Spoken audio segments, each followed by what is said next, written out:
You're listening to the Savage Lovecast, Dan Savage's sex and relationship show for grown-ups. If you're under 18, get out of here, young'un. If you're stuck in a relationship quandary, or if you're looking for sexual harmony, well, there's nothing you can't ask on the Savage Lovecast.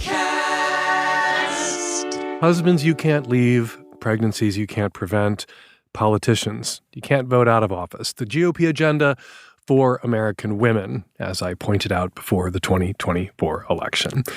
Backing way the hell up for a second, Thingamajig, regular commenter at savage.love, appreciated my intro to last week's show, which was about the growing popularity of AI erotica. I don't want Dan to stay away from politics all the time, Thingamajig wrote. I usually appreciate his takes, but boy, did I enjoy the non-dumpster fireness of this week's intro. Dumpster fires everywhere you look, but this podcast, as we remind ourselves every week, is not a dumpster fire podcast, not a news podcast. It's a sex podcast. People come here for a break from dumpster fire coverage. But this week, I am going to open the show with a little bit of a dumpster fire. I'm pointing out a dumpster burning out there on the horizon. But then I'm going to pivot to something sexy and dumb and lovecasty. But first, Hillary Clinton posted this to Twitter last week. You know how people called women hysterical for predicting the right wing would take down Roe v. Wade, which they've done, and then attack access to birth control, which they're doing? Hear me when I say that women's very right to vote is next. Yeah, I was one of those women who got called hysterical for bringing that up, that they're going to go after a woman's right to vote. Clinton posted that last week after Secretary of Defense Pete Hegseth shared an interview with the leader of his church, Christian nationalist Douglas Wilson, an interview he gave to CNN where Wilson called for the repeal of the 19th Amendment, the amendment to the U.S. Constitution that granted women the right to vote. Needless to say, Hegseth didn't post it, draw attention to what Wilson said, to condemn it or distance himself from Wilson's comments. He endorsed them. Wilson isn't the first right-wing pastor or political pundit on the right to call for repealing the 19th Amendment, but he moved his growing church to D.C. recently, and now the calls are coming from inside the government. Well, like I said before the election, they want to do away with no-fault divorce. Husbands you can't leave, not even if they're abusive. They've banned abortion in a majority of states. They're coming for it in all states. They're coming for birth control. That would be the pregnancies you can't prevent or terminate. Denying women the right to vote. Repealing the 19th Amendment. Then those politicians who stripped you of your rights, you won't be able to vote them out of office. I got called hysterical for pointing this out before the 2024 election. They mean it about stripping women of the right to vote, just like they meant it about repealing Roe and gutting the Voting Rights Act and ending affirmative action. They're coming for Griswold, which made birth control legal for heterosexual couples, and they're coming for Obergefell, which made marriage legal for same-sex couples. And we're going to have to fight them, and we're going to have to beat them, and we're going to have to beat them hard. So let's stop calling people who are pointing out the burning dumpsters on the horizon. Stop calling the people raising the alarm hysterical. We are not suffering from worst-case scenario disorder. We are living in worst-case scenario times. All right, here's the not serious thing I actually wanted to talk about at the top of my sex podcast, but it won't make much sense if you're not watching Hunting Wives, which is a new show on Netflix, a cult hit about a liberal woman from the bluest blue state, Massachusetts, who moves to the reddest red state, Texas, where she falls in with a bunch of church-going, gun-toting, married, Mar-a-Lago-faced women who seduce blue state lady into red state lady lifestyle things like going to church, buying guns, going hunting, drinking box wine, eating pussy, having affairs, fucking high school boys. A whole bunch of people encouraged me to watch this show because there is a pegging scene. I was ready to bail after the first episode, but one of the high school boys, who is played by an actor in his 20s, so it is fine for me to notice this about him, one of the high school boys has nipples that cast shadows. Men with nipples that cast shadows are underrepresented in film and television. I thought it was really important for the male nipple shadow caster community, of which I am a member, to have some representation. So I kept watching in solidarity with my nipple shadow casting brothers. And then, oh my God, 7 episodes in, finally, the pegging scene. As it turns out, you don't need to watch the 6 episodes that come before the pegging scene at the top of episode 7 to understand the pegging scene. Like the secret and illicit lesbian affairs in Hunting Wives, which the Hunting Wives keep secret by only having lesbian sex with their secret lesbian lovers in front of giant picture windows facing the giant picture windows of the houses on the other sides of the cul-de-sacs where they live. And anyway, the pegging scene, like all the top secret lesbian sex in Hunting Wives, has nothing to do with the plot. Doesn't tell you anything about the characters. It's just there to titillate. So, you don't have to watch all 6 episodes. Understand what I'm about to say? You could just go watch the beginning of episode 7, season 1 of Hunting Wives, right there at the top of the episode. Go ahead, pause the podcast, go watch the pegging scene, and come back.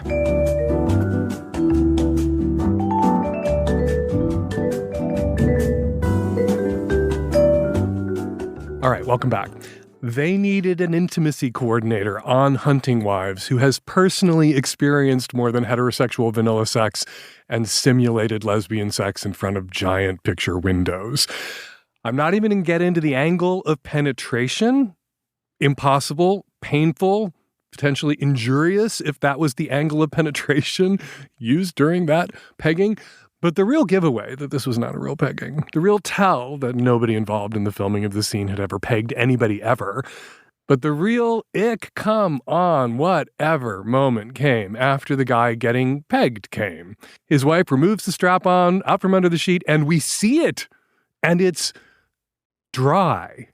Bone dry. Then she plops that dildo, that strap-on dildo, that she just pegged her husband with on her nightstand, sideways, on top of a stack of papers and what looks like a Kindle.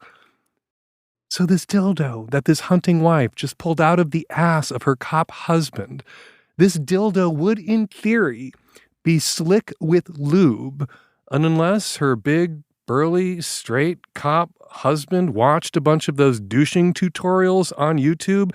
That dildo might be covered in worse than lube. And she plops that thing down on her nightstand on its side, laying on its side, lengthwise, sideways, on top of her Kindle, on top of her diary, on top of important papers. Now, anyone who's ever pegged anyone knows that once you're done, you either set that thing down on a towel, or if you absolutely positively have to set it on your nightstand, you set it on its base, dildo, business end, pointing up, because if you set it on its side, it's going to get lube or worse all over everything on your nightstand. The pegging scene that everybody told me I had to watch Hunting Wives to see, it was a disappointment. It was to pegging what the butt-fucking scene in Brokeback Mountain was to butt-fucking. If you remember the butt-fucking scene in Brokeback Mountain, beans for dinner, no foreplay, no lube, one courtesy loogie, and then a flying leap of a thrust, and Heath Ledger is balls deep in Jake Gyllenhaal. Yeah, no. Not how it's done. Not how anyone has anal sex. Not how anal sex happens intense or anywhere else. And anybody who's had anal sex watched that happen and started to laugh, just as I started to laugh watching the pegging scene in Hunter Wives. Not how pegging happens, not how pegging wraps up, not how it ends. So, if you need something trashy, if you need a break from the dumpster fires, in addition to the Savage Lovecast, go ahead, watch Hunter Wives. But don't watch it for the pegging scene, which disappoints. Don't watch it for the lesbian sex scenes in front of the giant picture windows. Watch it for the nipples that cast shadows. They never disappoint. All right, coming up on today's show, a petite woman with a bigger, stronger boyfriend that wants her to dominate him, doesn't know how to make him her sub.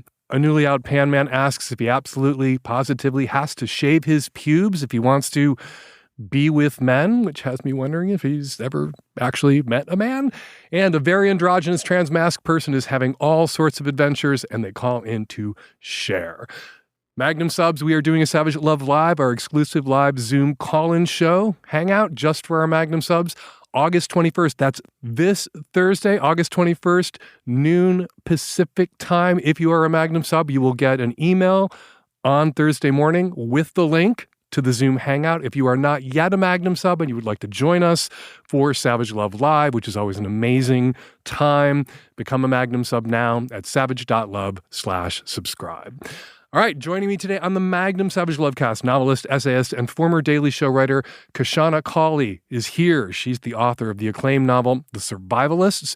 Her new novel, The Payback, is out now. Kashana's here to talk with me about dystopian novels, which we're covering a lot this summer, student debt, which is what The Payback is about, being a clotheshorse, kink play, and more. Kashana is on the Magnum. If you want Kashana and you want Savage Love Live, again, become a Magnum subscriber now at savage.love/subscribe. All right, let's get to that first call. This episode is brought to you by Liberator. Liberator takes you beyond the bed with convertible sex furniture that can turn any bedroom into an erotic playscape for longer, deeper, more comfortable, and more seductive adventures. Go to liberator.com/savage or type savage into the search bar for private VIP access to deals that are too good to announce on this or any podcast. Liberator, when your mission takes you beyond missionary. This episode is brought to you by VB Health, doctor-formulated supplements that work. To learn more about Load Boost, Drive Boost, and Soaking Wet, and to get 10% off, visit vb.health and use the code SAVAGE. This episode is sponsored by Superpower Expert Longevity Blood Testing. For a limited time, our listeners can get a Superpower membership for just $199. Go to superpower.com and use the code SAVAGE. Hi, Dan Savage and team. I am calling with a quandary.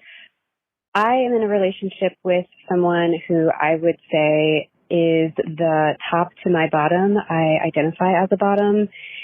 And they're wonderful. They fuck me so good. I have so much fun with them. And I want to return the favor. And the way that I can return the favor to them, as they've expressed to me, is if I were to be more dominant to them. As somebody who is smaller than them, not as strong as them, I think they would really love to be like thrown around and roughhoused. I'm also a little sweetie pie, and they said to me that even if I did have the strength, they probably wouldn't believe it because my demeanor makes it so that I'm just not a convincing dom. So I am curious to hear about ways that I could become more dominant, be a little bit more authoritative in the bedroom with them. But they told me about something, as they were talking to a friend about this, called psychological doming. The idea that, like, maybe it's not a physical domination that I'm doing, but it's more psychological. And I was trying to do some research about this on the internet. I really couldn't find anything. And I'm wondering what that is, what that means, what it looks like in practice, and also like any resources that you might have, and your listeners too, about how to be in practice as a dom to be more authoritative. Dark Blue is a dom, a hot wife, a goddess. Dark Blue and her submissive husband were guests on the Savage Lovecast a year or two ago. But when they first met, they shared their journey into the content they create, their sexual relationship, and how it's evolved and changed. When they first met, she was the sub and he was the dom. And there was a shift over time where they began to explore her being dominant. And she is this petite, gorgeous little woman, and he is this big, strong, strapping, muscly guy. And yet he is very much her submissive. How does she enforce that? How does she psychologically dominate him? How did she make the switch? You can go follow her on Twitter. She's at Dark Blue Goddess on Twitter. As for psychological doming, all that means is that he submits to you, submits to your will, submits to your authority. That doesn't mean you have to be able to physically overpower him. Doesn't mean there can't be times where you engineer physical power and control over him. Tie him to the bed. You can, even as a tiny person, not throw him around because he would be tied to the bed, but you can roughhouse him, if him looking at you and you feeling like what you're seen as through his eyes is this petite little woman who has been his submissive, slap a blindfold on him. And that can be, for you, very psychologically freeing. But psychological domination, it's just bondage without bondage. It's him submitting to your will and your authority and you getting to exercise your will and your authority. Midori, who has been writing about kink and bondage forever and leads workshops for women who are exploring becoming dominant because it's what they want to do or because their partners are interested in submission and it doesn't feel right, talks about with these women, often the first step is just asking yourself, what do I want? And what does that then look like? What is the answer to that question? And for some women, that's I want a bubble bath. For some women, that's I want a foot massage. And just telling your submissive partner what it is in that moment that you want. And that can be everything from you want him to kneel on the floor and massage your feet while you ignore him and watch Real Housewives to you want him to hold you down and fuck the shit out of you at that moment because that's what you want and he's doing what you want. Psychological domination, there is a kind of spectrum. People sometimes enjoy what in kink circles is called mind games, which is gaslighting, but consensually and for fun. And kinks, what that looks like in practice depends on the couple and where it is they go and how they explore. But that's really kind of extreme varsity level psychological domination. All psychological domination is he agrees to submit to you and you exercise to the extent that you feel comfortable. And as you evolve into this role with him, you exercise your authority by making demands, issuing orders. And you don't have to go from zero to professional dominatrix to the stuff, not a professional dominatrix, but to like full dom mode, like you see on Dark Blue's site now. They didn't get there overnight. They grew in that direction.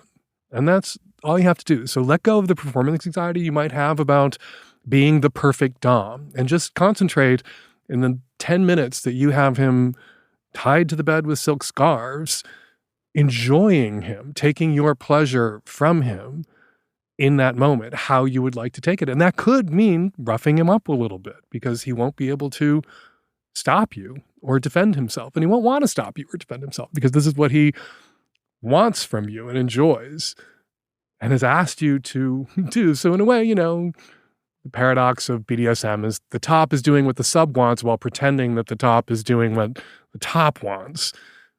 Ideally, you want to find that sweet spot where you're doing what you want and it's also what he wants. Go to look at Dark Blue Goddess's feed. Go all the way back to the start and you will see an evolution there that could inspire you. This episode is brought to you by Liberator, the best thing to happen to sex since the bed came along. Whether you want to have sex on the mattress or on the floor or some other surface, Liberator wedges and pillows make getting with and getting on and getting under and getting in your lover easier and more comfortable. Access thrilling new positions by elevating your partner for better visual presentation, access, and stamina. With Liberator, you can ramp up to that super doggy position. And for people who love sex and have extra room, Liberator's discreet convertible sex furniture and sex chaises are true game changers. They're built for better orgasms and extraordinary intimate experiences, and they can help you furnish the sex room of your dreams. For kinksters who love cuffs and blindfolds, Liberator offers bondage-compatible options for pillows and chaises. Make love in new ways with Liberator sex pillows and toy mounts, all the perfect angles and curves to support a life well laid. It's even better, Liberator products, even better when they're on sale. What isn't better when it's on sale? Just go to liberator.com/savage or type savage into the search bar at liberator.com for VIP access to deals that are too good to announce on this podcast. Let them know the Lovecast sent you, liberator.com/savage. Hi, Dan and team. So 40 years old man from Canada, Quebec, newly come out as a pan, started polyamory 3 years ago. Now in my journey, exploring my sexuality, I find that having affairs, having sex, having love with men is something I really want to go for. And, there's this guy, maybe 50 something. He cruised me at a bar. It was very fun. We French kissed. It was amazing. Oh my God. I wanted it so bad. We might see each other again pretty soon, maybe for the Pride. And I'm kind of excited, and sometimes I'm nervous a little bit. I never had anal sex with a guy, only on solo, a little bit of pegging with partners back in my 20s.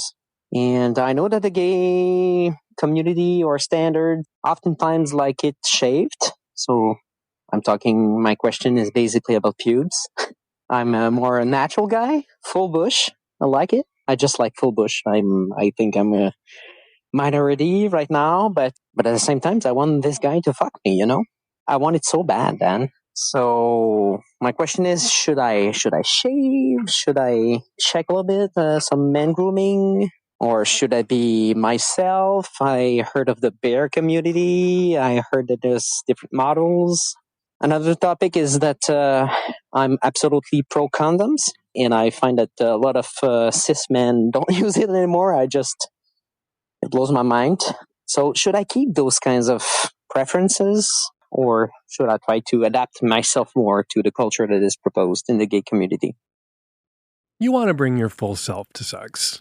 You want to bring your full bush to sex if you like having a big bush. You want to bring your box of condoms to sex if using condoms is a requirement that you have for anal, for being penetrated. That said, you don't even know if this guy that you're thinking about meeting up with again is into anal sex. He could be aside, and his preferences around pubes and anal are something that he would know about, but I wouldn't know about, and you shouldn't guess at. If you're thinking about having sex with somebody, you can say, do you like trimmed pubic hair? And then you'll get an answer, and then you can make an informed decision about whether for him it would be worth it for you to trim your pubic hair, which will, I promise you, grow back. As for condoms, yeah, gay men, out gay men now are many of them, hopefully all, sexually active, HIV negative. Out gay men and closeted gay men are on PrEP, pre-exposure prophylaxis, a daily medication that basically prevents HIV infection. Coming soon, a twice-yearly shot that does the same thing, going to be much more effective.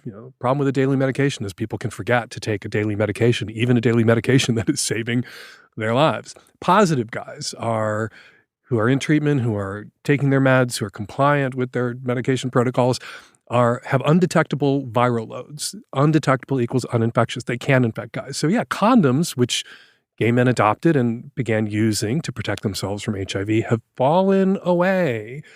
With them also have fallen away the protection that condoms gave gay men against syphilis and gonorrhea. And predictably, as I predicted, back in the day, rates of syphilis and gonorrhea have skyrocketed because gay men aren't using condoms. Now we have doxypep, which people can take after a sexual encounter that greatly reduces their risk of contracting, even if exposed, syphilis, gonorrhea, and chlamydia. So people began using condoms to control for the risk of HIV infection. It wasn't a moral failing that people stopped using condoms once there were other ways to control for HIV infection. So, all that said, if you're thinking about being sexually active with men, get on PrEP. One of the distressing stories out of gayland in the last couple of years is people who stopped using PrEP or didn't know they needed to use PrEP because HIV infection is so rare now, but HIV infections have risen. There's been some spikes in localized communities because people assume everybody else is on PrEP or everybody else is undetectable, and therefore they don't need to take these reasonable steps to protect themselves because they'll benefit from this kind of herd immunity. And people have gotten infected. Young people have gotten infected. That's why it's important to talk about these things. Anyway, yeah, there are hairy bears out there who would love your full bush. There are also some hairy bears out there who like hairless, smooth twinks. If you meet a hairy bear, you can't assume he would be into your full bush and your hairy ass crack. You're going to have to ask him or let him fuck around and find out. There are people out there who have a preference one way or another, but they're not going to toss out of bed somebody that they click with and respond to. And so go fuck this guy. Go if you're in contact with this guy, if you're making arrangements to see them at Pride in Montreal, say, hey, I really want to fuck around. I've been pegged a lot. I'm really interested in having my first big boy anal butt sex experience with a man. I'd like you to be really into me when this happens, if it's going to happen. And so, ... You want me to shave? You want trimmed? You want the full bush experience? Do you have a preference here? And then you can say, I would like us to use condoms. Some gay men don't fuck around with guys who insist on condoms. You might get rejected for that reason. Okay, that means you move on and you find a guy, maybe a bi guy, maybe another pan guy, maybe another gay guy, maybe a gay guy who isn't going to say no to you and your hairy ass because hairy ass is his favorite fucking thing, who will pull a condom onto his dick for you. And enjoy. Even if you compromise who you are and shave your fucking pubes off for somebody, that's a choice that you can make. That's a trade-off that might be worth it to you. It's not a betrayal of who you are to shave your pubes for someone that you like. And again, trust me, they grow the fuck back. This episode is brought to you by Load Boost. Every guy wants to finish strong. If you've ever wished you finished bigger, a little more fireworks in your finale, let me tell you about Load Boost from VB Health. Load Boost is a supplement designed to improve the taste, volume, and overall health of your semen. A whopping 88% of customers give Load Boost 4 or 5 stars. See for yourself and visit loadboost.com. Use code SAVAGE for 10% off these amazing supplements. Or you can click the link in the episode description. Hi, Dan, Nancy, and the tech-savvy at-risk youth. I am a 30-year-old androgen living on the West Coast, and I guess this is both a question and also just an alternate perspective on this whole conversation that's been happening on genital preferences lately. I am a trans-masc person who has been having just an absolute ball with people who I never thought would be attracted to me or into me. And yeah, I feel like a lot of people have been like, oh, like, why won't XYZ sleep with me? But like, I feel like I'm having the opposite experience, which is super fun. My gender presentation kind of like sits in this like Venn diagram overlap between butch and twink, and really like, it's very like Bugs Bunny. Like I kind of like go with whatever is the most fun in the moment. It's pretty fluid. And most of the people I meet who don't know me very well, like half of them will guess I'm a man and half of them will guess that I'm a woman, but every time they will think that I'm queer. So this past Sunday, I went full twink, which I don't do very often, but I was like, I'm just going to wear my tiny little shorts and a little cowboy hat and my cowboy boots and see how she goes. And the number of gay men who were laying down at my feet, and sometimes literally, was just so cool and so affirming and really sweet. And one of the guys who I was fooling around with was like, you know, I don't have that much experience with people with your anatomy. And I was like, that's fine. You're doing great. It's not that deep. It's all the same parts organized in different ways. And it didn't really feel like that much of a barrier. I think it's also like I'm a professional acrobat, so I've kind of got that body type. My friends say that I'm transitioning into Timothée Chalamet, so I've got like some stuff going for me. But at one point he was like, I want some like one-on-one time with you, which is awesome because I'm like really trying to have a slut era. And I've been like pursuing women and non-binary people a little bit here and there, but like I don't often feel as like wanted as quickly by them. And I feel like this could be really awesome for just having a fun summer. But I don't know anything about being a twink or about having like casual gay sex. So I'm just looking for advice on how to do that. I have to confess that when you described yourself as an androgen, I wanted to cheer. And I also wanted to immediately share this thing that John Cameron Mitchell, who of course wrote and starred in Hedwig and the Angry Inch and is kind of a saint in gender nonconforming and queer and trans spaces, places, and people's hearts, including mine. Huge fan of Hedwig and the Angry Inch. Saw him at the Cherry Street Theater the week it opened. Amazing and stunning and beautiful. But anyway, he said this thing that I feel like if I had said it, I would have gotten yelled at. But because it's John Cameron Mitchell, he can say it, or they can say it. I'm not sure how they identify anymore. We all have male and female energies within us, John Cameron Mitchell said in an interview. And if we refuse to express them, it's like a bird that's died in your wall. It can stink up the place. Completely agree. Then he goes on to say, I would argue that we're all non-binary, a term that I find very temporary because it's negative. I prefer androgynous. 15, 20 years ago, when more and more people started embracing non-binary as an identity and a label, some of us said, so you mean androgynous or androgyny?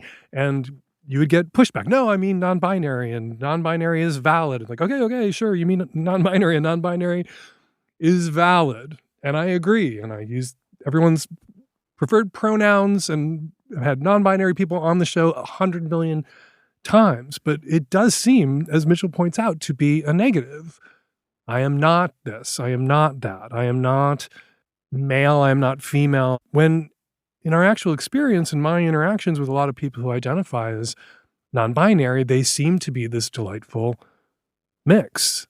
And as Mitchell says, and I agree, we're all kind of a mix of male and female coded, masc and femme coded traits. One of the things I love about gay men is they're not as paranoid or self-policing usually as straight men are about their femme traits. And, if you're already putting dicks in your mouth, you don't have to worry about that you like to cook or sometimes dance around the living room to whatever.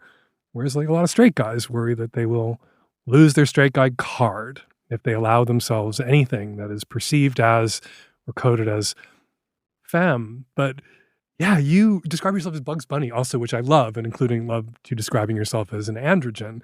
Bugs Bunny has that kind of neither one nor the other in the middle, a mixed energy. And it's so attractive, as you are so attractive, even to gay identified twinks who are clamoring to get closer to your Timothée Chalamet trans mask vibe. And you should let them. And I'm not even answering your question yet. Your question is, how do you have sex with gay men? Carefully, gay men are, like straight men, a little testosterone poisoned at times and will think with their dicks. And a gay man who's only ever been with other men may not be comfortable with your anatomy. You've got this wonderful mix. You're an androgen, this mix of masc and femme, but you do have a pussy. And a gay man, obviously, is not going to be as familiar or deft with and may have reactions to, and you need to be confident in your body, I think, before you interact with gay-identified men erotically, sexually, some of whom are attracted to trans-masc individuals and androgens and willing to go there and explore bodies that are different than the typical bodies that they might encounter, sleeping with identified male at birth masc individuals who have penises, which you do not.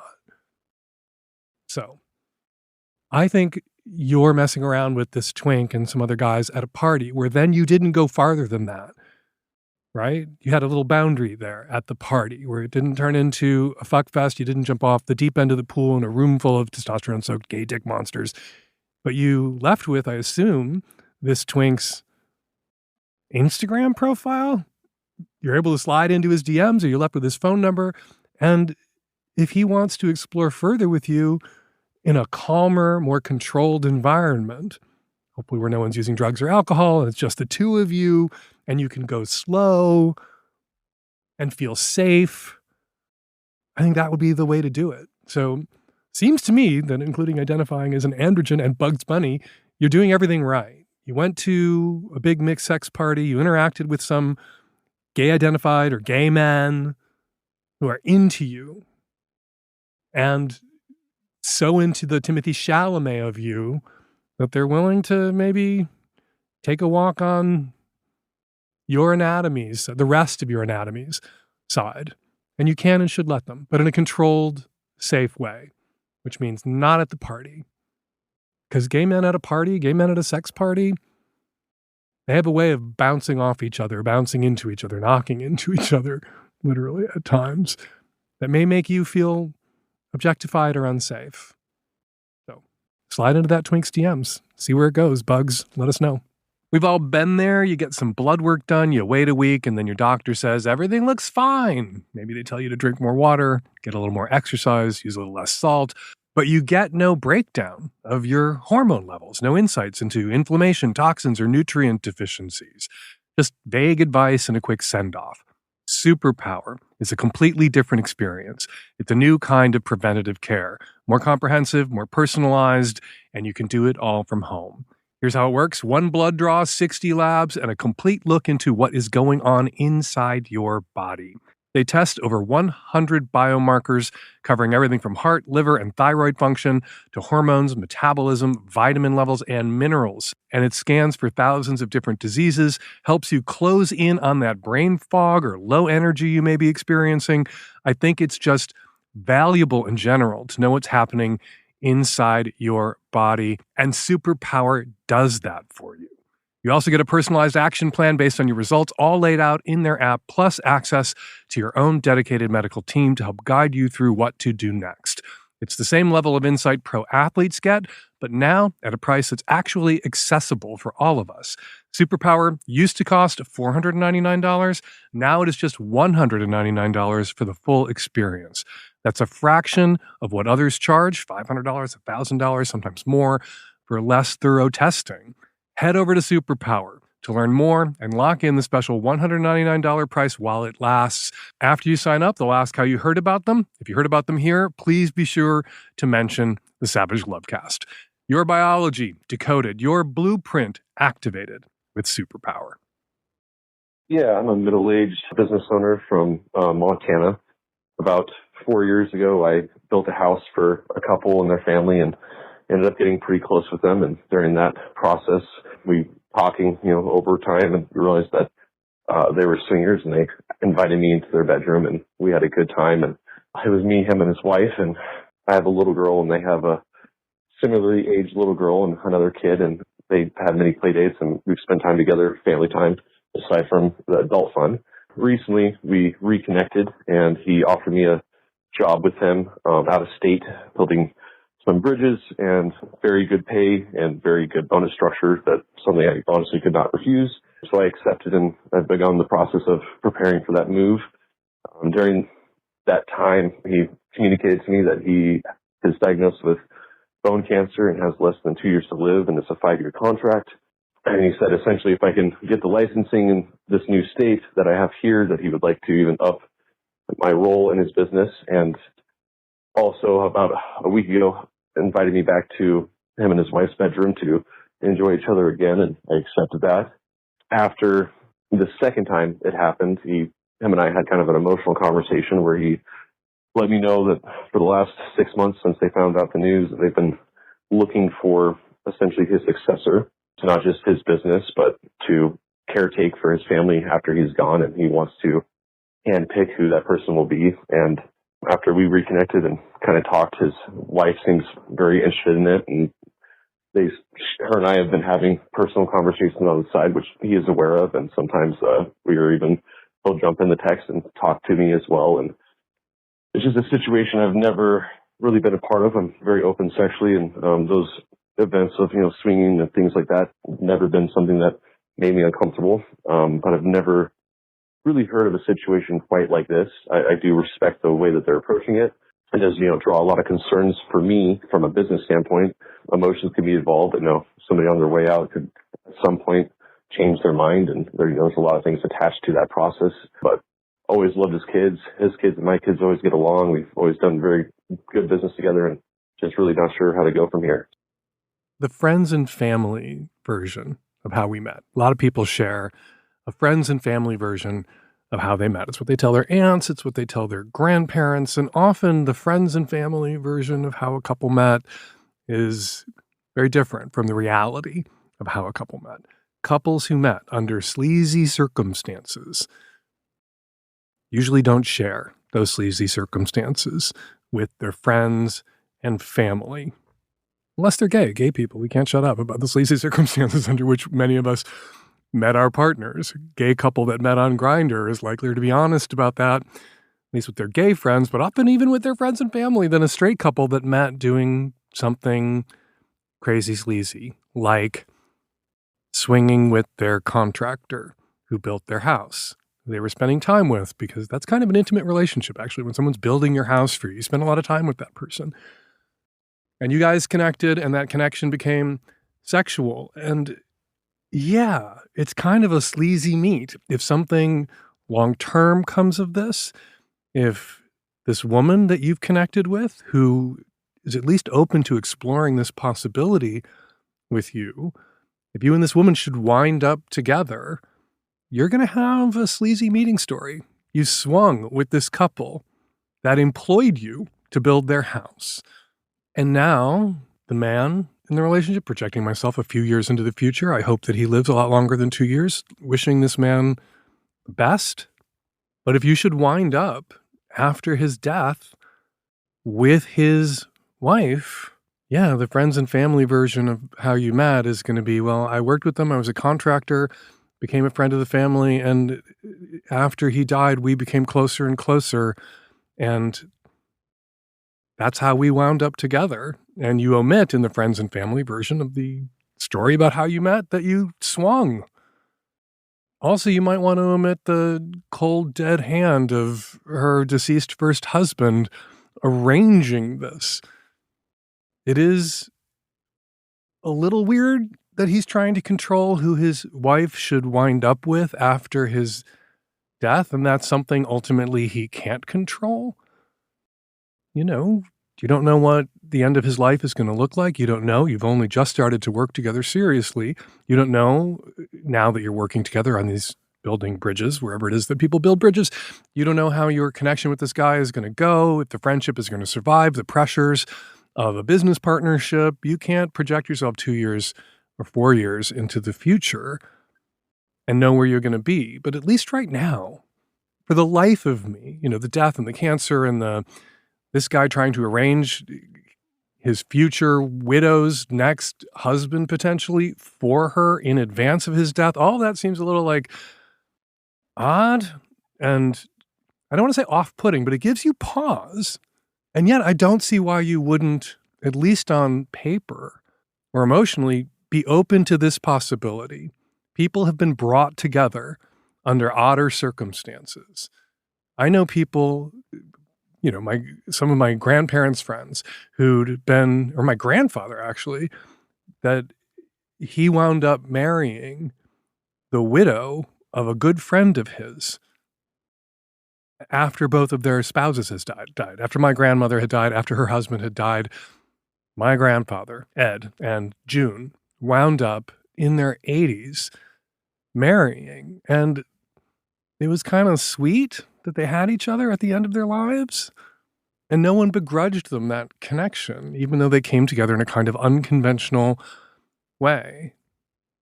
So I don't know why anyone who knew all the details, and not a lot of people will know all the details, would begrudge you and this woman should you wind up together after her husband passes. Begrudge you your relationship, your connection, your marriage, if it goes that far, if you wind up marrying. But this isn't a decision you can make right now or have to make right now. All you can say to your friend who's been given this 2 years to live, this diagnosis, this prognosis, all you can say to him is, yeah, I could see that. I'm open to that. And if we want to talk about that, the three of us want to talk about that, we can talk about that. And then we will see. But it's certainly not a promise that you can make to him now or to her now, or a promise she could make to you now. You're just going to have to see how this plays out.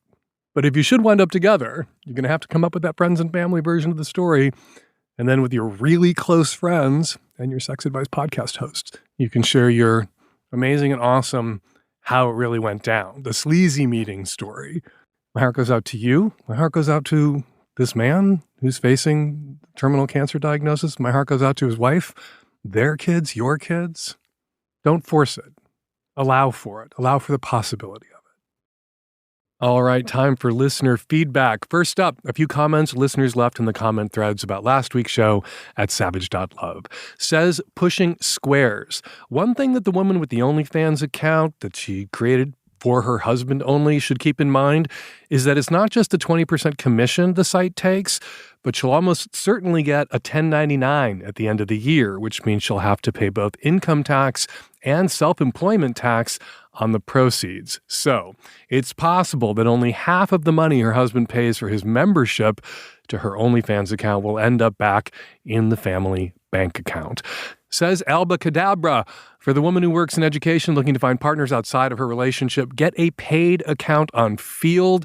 Full disclosure, they sometimes advertise get a paid account on Field and use incognito mode. This way, the only people who will see her profile are those that she has chosen to match with. And finally says, good boy Tori, Dan, it was tone deaf of you to talk positively about AI erotica when erotica writers on various platforms are being demonetized due to pressure from payment processors. And now ChatGPT has turned some of their censorship off of their model. And where did the training data that trained ChatGPT how to write erotica, where did that training data come from? I highly encourage everyone, good boy Tori continues, to check out yellat.money for information on how to fight back against this censorship and the demonetization of erotica writers and others working in kink and queer spaces online. All right, there's a long discussion in the comment thread about payment processors demonetizing adult content and LGBT content and even non-sexually explicit LGBT content under Good Boy Tori's comment at savage.love on last week's show. I encourage everyone to please take a moment to read it, and I shared more of my thoughts about ChatGPT and AI-generated erotica in last week's struggle session, which is also at savage.love. All right, for more listener comments, go to savage.love, click on the latest Lovecaster column or struggle session, scroll down to the bottom, and join the conversation. And now, one or two or three of the voicemails Savage Love listeners left on our answering machine about last week's show.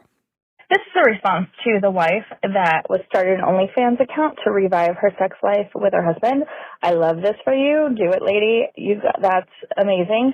I wanted to give a little advice as an OnlyFans content creator for anyone that's thinking about doing this but worried about the financial responsibility. You could actually gift a subscription as a creator to anyone you'd like. So she can send her husband a link that's for a 12-month subscription where he doesn't have to pay anything.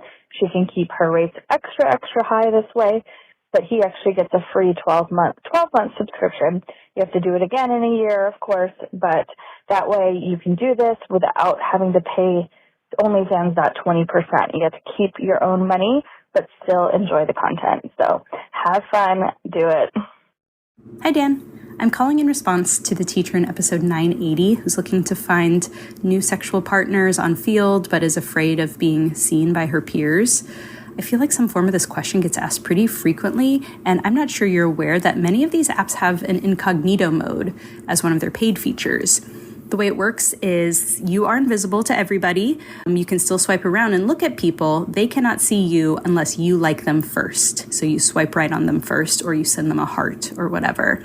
At that point, you become available in their stack. So then you hope that they see you and maybe like you back. Because it's a paid feature, the chances of you showing up in their stack is going to be pretty high. I found that even though it's a paid feature, it was definitely worth it for me to maintain a little bit of privacy, a little bit of anonymity. And of course, if this is something that's not in your budget, you can't pay for, you could always put a heart or an emoji over your face, or just do a body shot or some sort of fanciful shot to indicate, hey, I'm looking for discretion. I can maybe send you a face pic once we connect. Good luck, everybody. Hey, Dan. I just got done listening to episode 980, where you begin your introduction discussing your new auto-erotica fixation. While I appreciate that you did concede that there are some issues with AI erotica, they were kind of hilariously speculative. Like, perhaps someday machines will rule the world and use us as living batteries, powering their robot kingdom with our relentless orgasms. But there's no need for that kind of forethought, since AI already sucks right now. It's an ethical, environmental, and philosophical nightmare. It drains the ocean to write stories from stolen words. And then I think especially how at the end of the same episode, you remind everyone to get tickets for the Hump Film Festival. And Hump is the anti-Chat GTP. It's a filthy, haphazard exercise in good old gross humanity that oozes life, among other things. I mean, holy shit, it's 20 years old. How amazing is that? It's certainly nothing I want to give over to the tech bros to manufacture. Anyways, love you, love what you do, hate AI. Can fuck right off. And we are going to leave it there. Got a question for me? Go to savage.love/askdan to record and upload your question directly onto our website.